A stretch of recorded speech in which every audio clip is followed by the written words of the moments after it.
Calorie reduction versus fasting window, which drives weight loss. The architectural logic of meta-analytic research offers unique power to resolve mechanistic ambiguities that individual trials cannot address.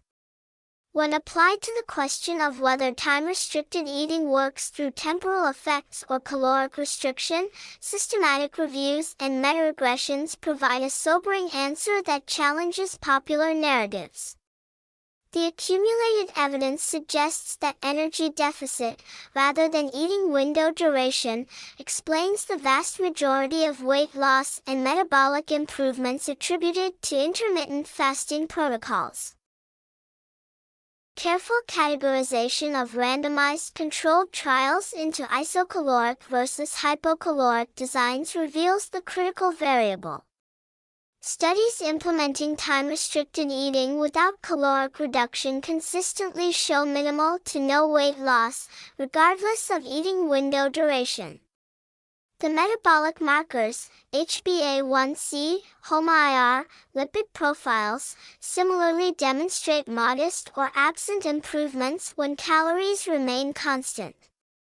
This pattern holds across diverse populations, intervention durations, and geographic settings. The consistency of these null findings in isocaloric contexts argues against meal timing as an independent metabolic lever of substantial magnitude. Conversely, trials where time-restricted eating coincides with caloric reduction display robust weight loss and metabolic benefits. Meta-regression analyses that quantify the relationship between calorie deficit magnitude and outcome improvements reveal dose-response relationships consistent with conventional energy balance frameworks. The effect sizes align with those observed in standard caloric restriction trials without temporal manipulation. This parallel suggests mechanistic equivalence. Time-restricted eating works primarily by creating conditions under which people consume fewer calories, whether through reduced meal frequency, decreased snacking opportunities, or simplified food decision-making. The heterogeneity statistics in these meta-analyses deserve attention. Significant variability exists even among isocaloric trials, with some showing modest improvements while others find none. This heterogeneity likely reflects methodological differences in calorie control verification, individual differences in chronotype and adherence, and varying baseline metabolic states. Rather than undermining the primary conclusion, this variability highlights the importance of rigorous calorie matching in mechanistic research.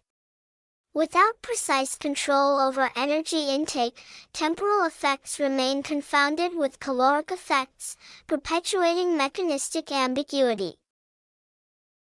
These findings carry implications for both research design and clinical practice. Future trials must prioritize rigorous calorie control when investigating chronobiological mechanisms, employing controlled feeding or careful metabolic ward conditions. For practitioners and patients, the evidence suggests reframing time-restricted eating from a metabolic hack to a potentially useful behavioral structure. The strategy may facilitate caloric reduction for some individuals through practical constraints on eating opportunities, but expectations should center on energy balance rather than circadian magic. This perspective neither dismisses time-restricted eating nor elevates it beyond its evidence base. Instead, it positions the approach as one of several tools for achieving sustainable caloric management, valuable for those who find temporal structure helpful but not uniquely mechanistically superior to other evidence-based approaches. Honesty about mechanisms ultimately serves patients better than oversimplified narratives, enabling informed choices about which dietary strategies align with their individual circumstances and preferences.